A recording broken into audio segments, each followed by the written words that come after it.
So now I've got my windows filled in.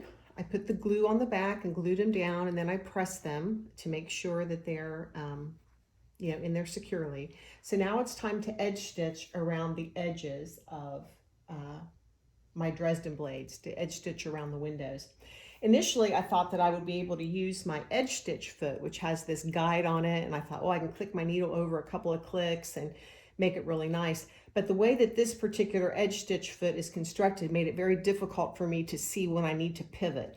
And pivoting is very critical because you want it to look really nice. You want it to look nice and even. So my edge stitch foot was not going to serve me well for this. So I decided to use, this is a foot I have that is clear, and it allows me to have better visibility so I can see where I need to pivot. So this is one of those times when the needle down feature on your machine is going to come in very handy. You will want your needle to end in a down position so that you will be able to pivot okay. So hang on just a second. There's one thing I need to grab, some stabilizer. Hang on just a second.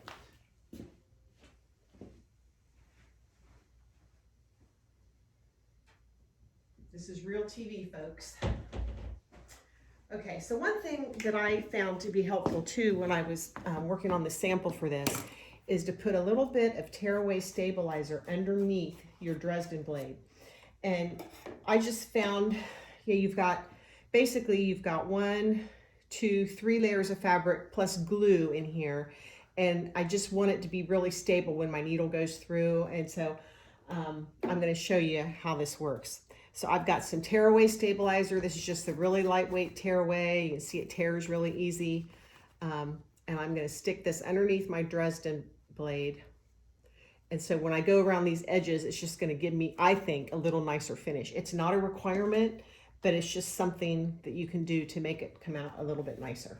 So I'm going to put my needle over 2 clicks. Let's see, I have to tell it what foot I have on here first. This is foot 34D. Okay, so I've got foot 34D on. I clicked my needle over 2 clicks. So I'm going to take the red line on the foot and I'm going to put it right on the edge of my blade, right on the edge of the fabric. And I'm going to start in a spot where my gold thread that I'm using is not going to show when I backstitch. I don't want it to be able to show where I'm starting and stopping my stitching. So hopefully you can see this. So let me go ahead and do this. I'm going to put my stitch length on a 2.1. There we go. I've got that red line right on the edge, and this clear foot allows me to see where I need to pivot, which is awesome. And I'm sure if you don't have a Gramdma, you've got a machine, you can probably get a clear foot, or you maybe already have one. And this makes it a lot easier to see where you're going to pivot, because pivoting is critical on this to have a nice clean pivot.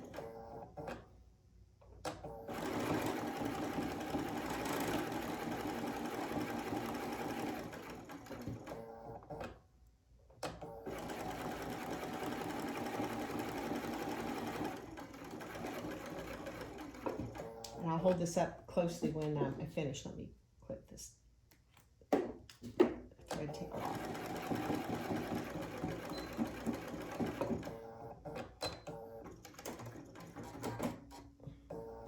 Okay, and this is what the stitching looks like on my first Dresden.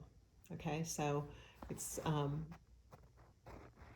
goes around the edge, and the stabilizer I think gave it a little bit of life. And when I go to tear the stabilizer off, I can just turn it over and tear, and it'll come right off. So no worries there. So go ahead and stitch your windows into place. And then next, we're going to make the blade into a pointed blade by folding this end over. But go ahead and get your windows stitched down and get that top stitching done. Take your time and take deep breaths. And this is not a race to the finish or anything like that. So get your blade stitched down, and the magic is starting to happen, ladies. Okay, thanks.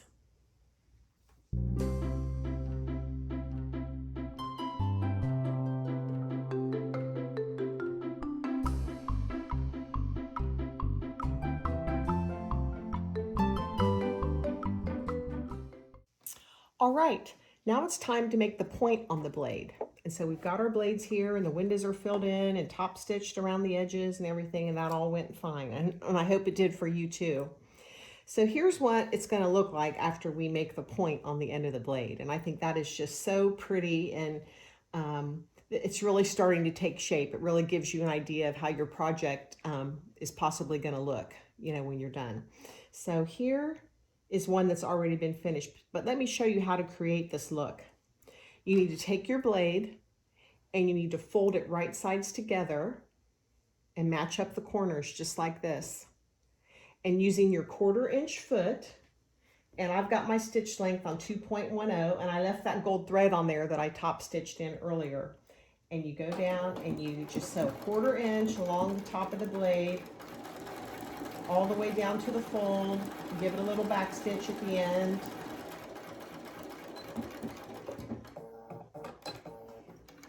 Okay, and that's that.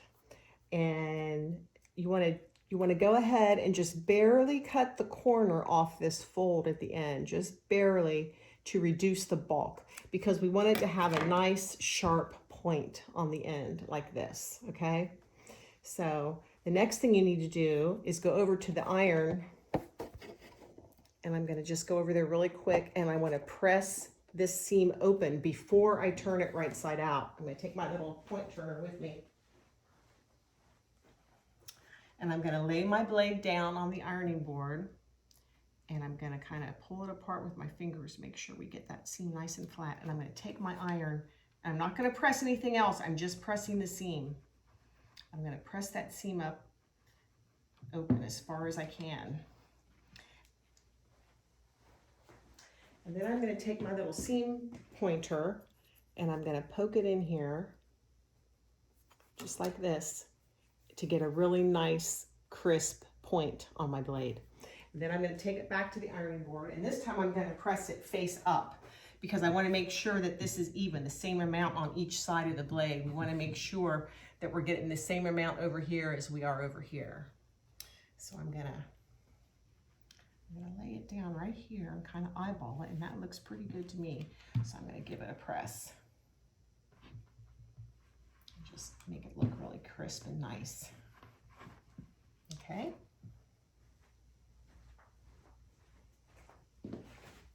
So here is our second blade. And this is what it looks like from the other side, just like this. Okay. So go ahead and sew the points on your blades, and then when we come back, we'll be ready to start sewing the blades together. Sounds good to me.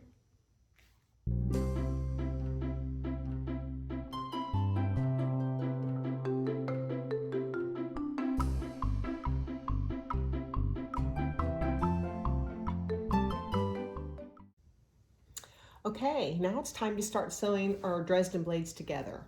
So to avoid handling the blades as much as possible because of so many bias edges, I recommend that you sew them together in groups of 2.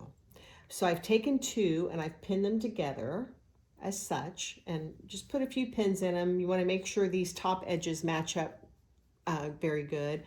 And I've pinned them together, and I'm going to stitch from the top down, and be careful not to pull on it when you're stitching it because, like I said, there's a lot of bias edges. I've got my 1/4 inch foot on, and I've got a 2.1 stitch length. So I'm going to reverse at the top like this, and then I'm just going to sew all the way down with my 1/4 inch foot.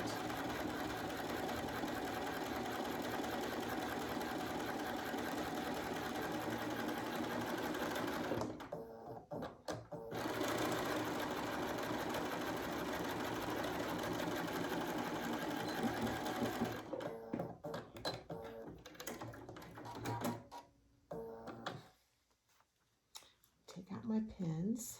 Let's see how I did here. Turn my little threads off. And there's my first 2 blades sewn together. I'm going to go ahead and press them really quick. Press that seam open. So let me get it laid out here just right. Move the camera so you can see what I'm doing. Gonna give it a press here. My little iron. Turn it over and press.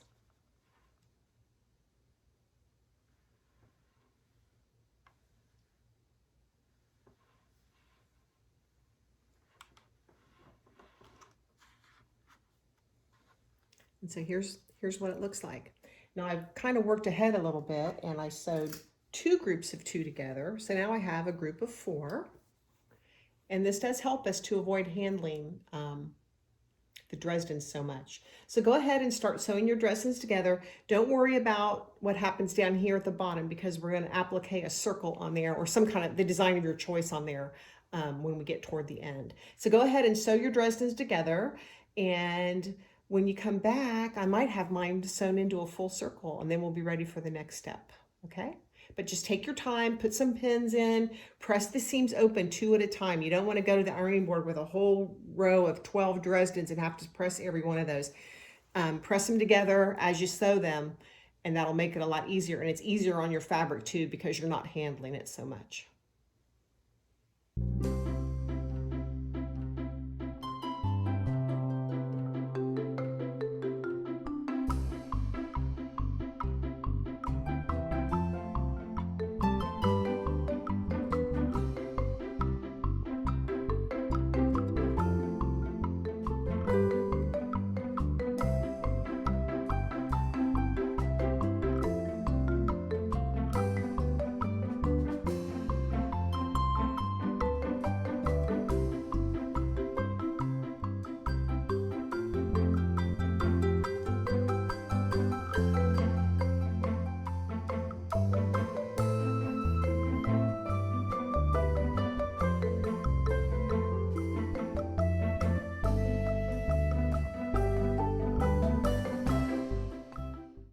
Okay, so now you can see that my Dresden blades are all assembled and I've got them laying out on the background fabric, and I centered the background fabric. You can see this little X right here in the center of my opening in my Dresden.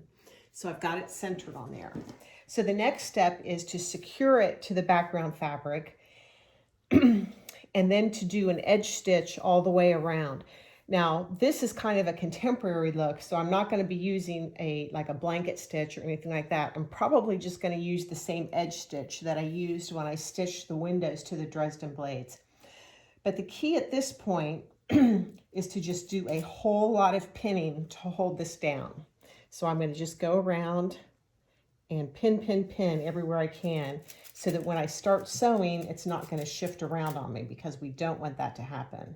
We're only going to be stitching around the edges, but you want to make sure that you pin the center really good too so that it doesn't, start gaping up and causing puckers and stuff like that, because that would be a disaster. Then after we get the edges stitched down, we will make a circle or whatever motif of your choice is for the center. So I was thinking about maybe cutting out a circle out of this fabric, this accent fabric, and then maybe putting a piece of this one inside, a piece of this fabric on the inside. But we'll see. I'm going to try several different things. So go ahead and get your edges stitched down, and then when we come back, we'll be just about ready for the big reveal. So, but remember, pin. I would love to be able to put some steam-a-seam under this or something, but I think that would even be too much to put steam-a-seam underneath it. Steam-a-seam is a double-sided fusible. For those of you who aren't aware of what that is, I'm sure you know what that is. But anyway, I'm going to go ahead and pin, and you guys go ahead and do the same. And then when we come back, we'll talk about putting the circle on, and then we'll be about ready for quilting and binding. I think I'm going to quilt this one with my walking foot. It really isn't very big, and I think I could do a cool design like in black thread using my walking foot. So anyway, all right then, we'll see you back in a few.